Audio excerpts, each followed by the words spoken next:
Welcome back to clean news MP. चलिए देखते हैं मध्य प्रदेश की 25 फटाफट बड़ी खबरों को। इससे पहले आप न्यूज को कहां से देख रहे हैं हमें कमेंट में बताना बिल्कुल ना भूलें। साथ ही हमारे फेसबुक पेज को भी फॉलो करें। फेसबुक पेज का लिंक डिस्क्रिप्शन में दिया गया है। कर्मचारियों के लिए बड़ी खबर, आदेश का पालन करना होगा अनिवार्य, 10 दिन में शुरू होगी व्यवस्था। मध्य प्रदेश में एक बार फिर से कर्मचारियों के लिए ड्रेस कोड लागू किया जा रहा है। दरअसल ड्रेस कोड का पालन कराने की तैयारी पूरी कर ली गई है। वहीं अब कर्मचारियों को यूनिफॉर्म के लिए कपड़ों का वितरण भी किया जा रहा है। हालांकि सिलाई कर्मचारियों को ही करना पड़ेगा। नगर पालिका में इसके लिए जानकारी प्रेषित की जा रही है। मिली जानकारी के मुताबिक भृत्य से लेकर इंजीनियर से लेकर सभी कर्मचारी ड्रेस कोड में रहेंगे। जानकारी के माने तो नगर पालिका कर्मचारियों में से यदि कोई बिना निर्धारित यूनिफॉर्म के पाए जाते हैं तो उनकी अनुपस्थिति लगाई जाएगी। पीएचडी की समयावधि 5 की जगह हो सकती है 4 वर्ष। पीएचडी को लेकर शासन जल्द ही बड़ा फैसला सुना सकता है। केंद्र सरकार की नई शिक्षा नीति लागू हो चुकी है। इस नीति में पीएचडी के कोर्स वर्क की टाइमलाइन में शामिल हो सकती है। इससे शोधार्थियों को शोध पूरा करने में 1 साल का वक्त कम लगेगा। व्यवस्था में बदलाव करने के लिए शासन ने जीवाजी विश्वविद्यालय को पत्र लिखकर राय मांगी है। इस नियम के लागू हो जाने से पीएचडी करने वाले शोधार्थियों को काफी फायदा मिलेगा। जीवाजी विश्वविद्यालय सहित अन्य विश्वविद्यालय में होने वाली पीएचडी के लिए विद्यार्थी को प्रवेश परीक्षा देनी होती है। इस प्रवेश परीक्षा में छात्रों को करीब 1 साल का समय लग जाता है। गर्मियों में बढ़ी दूध की कीमतें, पशुपालकों के घर से बिक रहा 45 रुपए लीटर दूध। गर्मी के मौसम में पशुओं के दूध में कमी आ जाती है। वहीं दूसरी ओर शहर में दूध की डिमांड बढ़ रही है। ऐसे में अब किसान और पशुपालकों से दूध ये 45 रुपए लीटर के हिसाब से दूध खरीद रहे हैं। भैंस के दूध में सर्वाधिक फैट होता है। इसके कारण भैंस के दूध की कीमत पशुपालक को घर पर ही 45 रुपए लीटर के हिसाब से मिल रही है। वहीं दूसरी ओर गाय के दूध की कीमत 40 रुपए प्रति लीटर मिल रही है, जबकि अभी तक किसान को गाय के दूध की कीमत 30 से 32 रुपए लीटर और भैंस के दूध की कीमत 35 से 40 रुपए के हिसाब से मिलती थी। सीएम राइज स्कूल से जुड़े स्थानांतरण आदेशों पर लगाई रोक। मध्य प्रदेश हाईकोर्ट के न्यायमूर्ति सुजय पाल व जस्टिस नंदिता दुबे की ग्रीष्म अवकाशकालीन एकल पीठों ने अंतरिम आदेशों के जरिए सीएम राइज स्कूल से जुड़े स्थानांतरण आदेशों पर अंतरिम रोक लगा दी। हाईकोर्ट में 30 याचिका की सुनवाई हुई। इस दौरान याचिकाकर्ता अशोक कुमार साहू सहित अन्य की ओर से अधिवक्ता सत्येंद्र ज्योतिषी, प्रवीण दुबे, सौरभ सोनी, अमित चतुर्वेदी, विशाल यादव सहित अन्य ने पक्ष रखा। उन्होंने दलील दी कि CM rise school Madhya Pradesh शासन की महत्वाकांक्षी योजना है। इसका उद्देश्य शिक्षा के क्षेत्र में गुणवत्ता क्रांति है। नॉन सीईटी में 90 पाठ्यक्रमों की सीटों से भी कम आवेदन आए, पंजीयन की तारीख आगे बढ़ाई। देवी अहिल्या विश्वविद्यालय ने नॉन सीईटी के माध्यम से 90 स्नातक स्नातकोत्तर पाठ्यक्रमों में विद्यार्थियों को प्रवेश दिया जाएगा। सीटों की तुलना में कम आवेदन होने की वजह से विश्वविद्यालय ने पंजीयन की अंतिम तिथि बढ़ाने पर विचार किया जा रहा है। अब 30 जून तक पंजीयन रखने को लेकर शुक्रवार को बैठक बुलाई है। वहीं काउंसलिंग प्रक्रिया अब जुलाई के पहले सप्ताह के बाद शुरू करने पर जोर दिया है। 425 रुपए में किसान को मिलेगी सुपर फॉस्फेट खाद, करीब 150 रुपए प्रति बोरी बढ़े। खरीफ फसलों की बोवनी के पहले सरकार ने सिंगल सुपर फॉस्फेट खाद का विक्रय मूल्य तय कर दिया है। किसानों को 50 किलो की एक बोरी अब 425 रुपए में मिलेगी। पिछले साल की तुलना में 151 रुपए प्रति बोरी की वृद्धि की गई। हालांकि सहकारी समितियों के पास जो खाद पहले से रखी है उसे वे पुरानी दर पर ही बेचेंगे। किसान बोवनी से पहले खेत को तैयार करने के लिए सुपर फॉस्फेट खाद का इस्तेमाल करते हैं। दानेदार खाद का उपयोग अन्य खाद के साथ मिलाकर किया जाता है। पिछले दिनों कृषि उत्पादन आयुक्त शैलेंद्र सिंह की अध्यक्षता में उर्वरक समन्वय समिति की बैठक हुई, जिसमें सिंगल सुपर फॉस्फेट की दर तय की गई। 347 नगरीय निकाय चुनाव के लिए आज शनिवार से जमा होंगे नामांकन पत्र। मध्य प्रदेश के 16 नगर निगम सहित 347 नगरीय निकायों के चुनाव के लिए आज शनिवार से प्रक्रिया प्रारंभ हो जाएगी। चुनाव 2 चरण में होंगे। सभी जिलों के कलेक्टर द्वारा सुबह 10:30 बजे अधिसूचना जारी करने के साथ नामांकन पत्र जमा करने का क्रम प्रारंभ हो जाएगा, जो 18 जून तक चलेगा। इस बार चुनाव प्रत्यक्ष और अप्रत्यक्ष दोनों प्रणाली से होंगे। नगर निगम के महापौर का चुनाव सीधे मतदाता करेंगे, तो नगर पालिका और नगर परिषद के अध्यक्ष का चुनाव अप्रत्यक्ष प्रणाली यानी पार्षदों की माध्यम से होगा। मध्य प्रदेश के छिंदवाड़ा में जुमे की नमाज के बाद मुस्लिम समाज के लोगों का सड़क पर प्रदर्शन। शुक्रवार को मस्जिदों में होने वाली जुमे की नमाज के बाद मुस्लिम समाज के लोगों ने विरोध प्रदर्शन किया। पूर्व की सूचना के बाद पुलिस ने लोगों को रोकने के लिए तगड़ी व्यवस्था कर रखी थी, लेकिन प्रदर्शनकारियों ने पुलिस को पीछे खदेड़ते हुए बैरिकेड्स हटाए और राज टॉकीज से फव्वारा चौक तक प्रदर्शन किया। मुसलमान नुपुर शर्मा और जिंदल के खिलाफ सख्त कार्रवाई की मांग कर रहे थे। सीमेंट की बढ़ती मांग के बीच डालमिया का नया प्लान, अचानक शेयर की बढ़ी खरीदारी। सीमेंट की बढ़ती मांग को पूरा करने के लिए डालमिया भारत लिमिटेड ने एक नया प्लान तैयार किया है। इस बीच गुरुवार के कारोबार में डालमिया भारत लिमिटेड के शेयर की अचानक खरीदारी बढ़ गई। डालमिया भारत लिमिटेड अपनी विनिर्माण क्षमता बढ़ाने को लेकर अगले कुछ साल में 9,000 करोड़ रुपए से अधिक पूंजी व्यय करेगा। कंपनी ने कहा कि बुनियादी ढांचा और आवास क्षेत्रों पर सरकार का जोर सीमेंट उद्योग के लिए उम्मीद पैदा करता है। डालमिया भारत लिमिटेड की सालाना रिपोर्ट के अनुसार बजट में सरकार के लगातार पूंजीगत व्यय में वृद्धि, विनिर्माण क्षेत्र को बढ़ावा देने के लिए उत्पादन आधारित प्रोत्साहन योजना और आवास क्षेत्र के प्रति निरंतर प्रतिबद्धता से देश में सीमेंट की मांग बढ़ने की उम्मीद है। एमपी के सरकारी विभागों में 5 डे वीक से 31 दिसंबर तक बढ़ाया, आदेश जारी। राज्य सरकार ने कर्मचारियों के हित में बड़ा फैसला लिया है। कोरोना काल में सरकारी विभागों में लागू 5 डे वीक्स को 30 जून 2022 तक लागू किया गया, जिसे अब बढ़ाकर 31 दिसंबर 2022 तक कर दिया है। इसके तहत शनिवार और रविवार को अवकाश रहेगा। आईवी फ्लूइड में फंगस की पुष्टि, सैन्य अस्पताल में उपयोग पर रोक। मरीजों की जान बचाने में उपयोगी IV fluid Ringer lactate solution में फंगस की पुष्टि हुई है, जिसके बाद सैन्य अस्पताल में इसके उपयोग पर रोक लगा दी गई। इस मामले में खाद्य और औषधि सुरक्षा विभाग ने हिमाचल प्रदेश की दवा निर्माता कंपनी को नोटिस जारी कर दिया है। विभाग ने आईवी फ्लूइड के सैंपल जांच के लिए राज्य औषधि प्रयोगशाला भोपाल भेजे थे, जिसकी रिपोर्ट में भी आईवी फ्लूइड को अमानक बताया गया। 2 अलग-अलग बैच नंबर के आईवी फ्लूइड के उपयोग पर रोक लगाई गई। चिकित्सकों का कहना है कि अमानक आईवी फ्लूइड के उपयोग से मरीज की मृत्यु हो सकती है। भाजपा के प्रदेश प्रवक्ता का कमलनाथ पर टिकट बेचने का आरोप, कांग्रेस ने भेजा मानहानि का नोटिस। भाजपा के प्रदेश प्रवक्ता डॉक्टर हितेश वाजपेयी के द्वारा प्रदेश कांग्रेस अध्यक्ष कमलनाथ पर महापौर पद का टिकट करोड़ों रुपए में बेचने के आरोप पर कांग्रेस ने उन्होंने मानहानि का नोटिस भेजा है। इसमें 3 दिन में माफी मांगने और 10 करोड़ रुपए प्रतीक स्वरूप जमा करने के लिए कहा गया।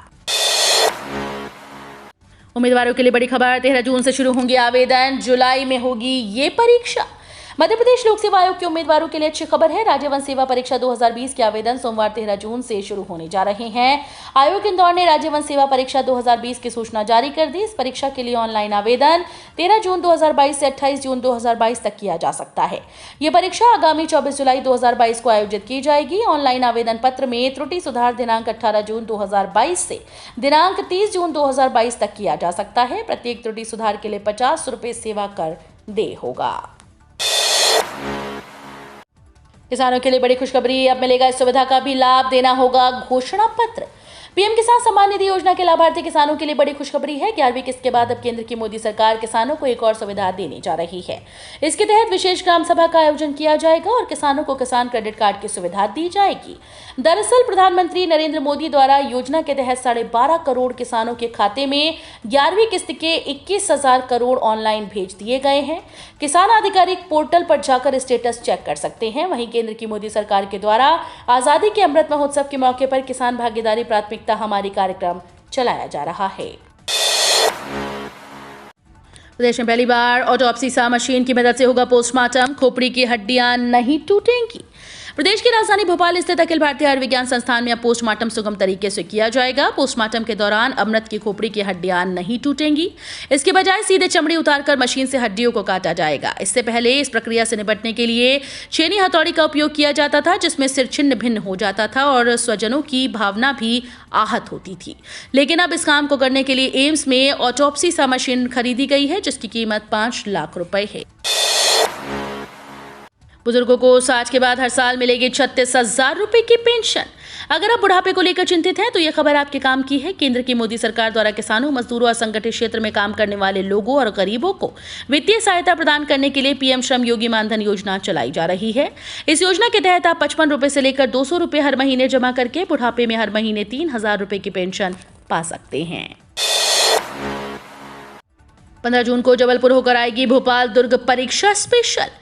रेलवे परीक्षा में शामिल होने वाले विद्यार्थियों के लिए रेलवे परीक्षा स्पेशल चला रहा है। जबलपुर, विशाखापट्टनम, रीवा, राजकोट के लिए परीक्षा स्पेशल चलाने के निर्णय के बाद अब रेलवे भोपाल से दुर्ग के बीच भी परीक्षा स्पेशल ट्रेन चलाएगा। ये ट्रेन 15 जून को भोपाल से जबलपुर होकर दुर्ग जाएगी।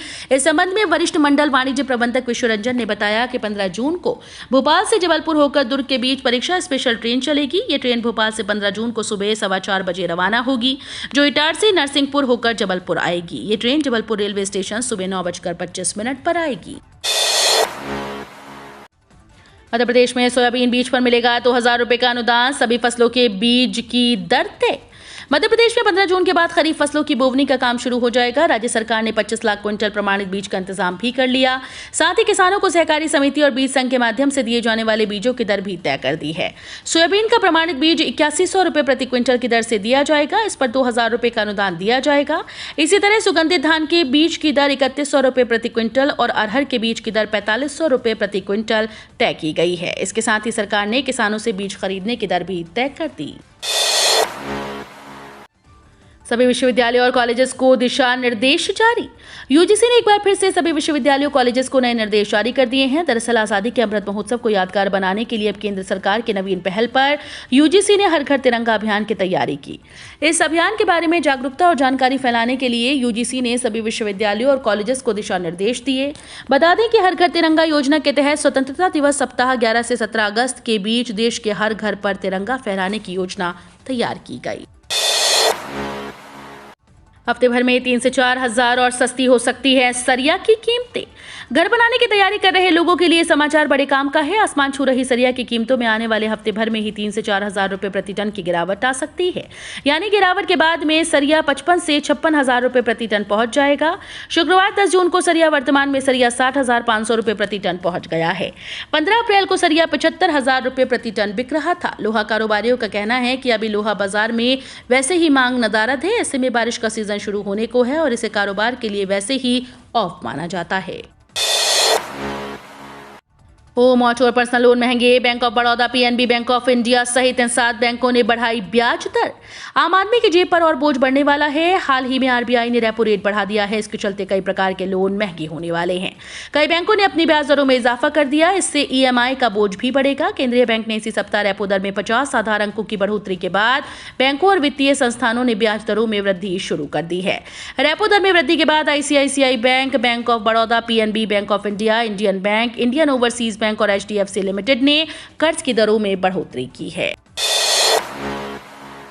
ईपीएफओ सदस्यों के लिए गुड न्यूज। पीएफ खाते में आएंगे 40,000 रुपए। प्रोविडेंट फंड वेतनभोगी कर्मचारियों के लिए बचत कोष है। भविष्य निधि को हर कोई आगे की सेविंग्स के रूप में देखता है, चाहे सरकारी कर्मचारी हो या प्राइवेट। इस बीच केंद्र सरकार ईपीएफओ मेंबर्स के लिए अच्छी खबर लेकर आई है। जल्द ही ब्याज का पैसा अकाउंट में ट्रांसफर होने जा रहा है। इससे देश के 6 करोड़ से ज्यादा लोगों को फायदा होगा। सरकार द्वारा घोषित वित्तीय वर्ष 2021-22 के लिए ईपीएफओ की ब्याज दर 8.1% है। ये पिछले 40 वर्ष में सबसे कम दर है। ट्रेन में कर सकेंगे योगा। इस खास ट्रेन में योग करने के लिए होंगे अलग कोच। केंद्र सरकार की भारत गौरव योजना के तहत पहली पर्यटक ट्रेन 21 जून को दिल्ली के सफदरजंग रेलवे स्टेशन से प्रस्थान करने वाली है। हालांकि ये कोई run of the mill train नहीं है। ये ट्रेन कई मायनों में खास है। भारत गौरव योजना भारतीय रेलवे द्वारा पर्यटन और व्यापार को बढ़ावा देने के लिए नवंबर में शुरू की गई थी। थीम आधारित सर्किट पर निजी खिलाड़ियों के द्वारा ट्रेन का संचालन किया जाएगा। पहली भारत गौरव ट्रेन यात्रियों को उन गंतव्यों तक ले जाएगी जो भारत और नेपाल में भगवान राम के जीवन से जुड़े हैं। श्री रामायण यात्रा सर्किट पर संचालित की जा रही 10 कोच वाली ट्रेन थीम आधारित होंगी, जिसमें प्रत्येक ट्रेन कोच भारत की संस्कृति और परंपराओं को दर्शाएगी। केंद्रीय कर्मचारियों के लिए जीए एरियर पर बड़ा अपडेट। सरकार की तरफ से महंगाई भत्ते के एरियर को लेकर बड़ा अपडेट है। मार्च और अप्रैल में एआईसीपीआई इंडेक्स बढ़कर आने के बाद केंद्रीय कर्मचारियों के 18 महीने के डीए एरियर पर तमाम खबरें चल रही हैं। कुछ मीडिया रिपोर्ट्स में दावा किया जा रहा है कि सरकार केंद्रीय कर्मियों के साल 2020 से रुके हुए डीए एरियर को लेकर जल्द फैसला ले सकती है। दरअसल 2020 में कोविड-19 संक्रमण के समय पर केंद्रीय कर्मचारियों का डीए रोका गया था। महंगाई भत्ते की 3 किस्त का भुगतान हो चुका है, लेकिन रोकी गई अवधि के दौरान का एरियर देने का विचार नहीं हो रहा। रेपो रेट बढ़ने का आसार। अभी तक 7 बैंकों ने महंगा किया लोन। रिजर्व बैंक की ओर से लोन महंगा करने के बाद अभी तक प्राइवेट सेक्टर के कई दिग्गज बैंक ब्याज दरें बढ़ा चुके हैं। आईसीआईसीआई बैंक ने बेंचमार्क लैंडिंग रेट को 0.50% बढ़ाकर 8.60% महंगा कर दिया। आईसीआईसीआई बैंक ने बताया कि एक्सटर्नल बेंचमार्क लैंडिंग रेट की बढ़ी दर 8 जून से लागू हो चुकी है।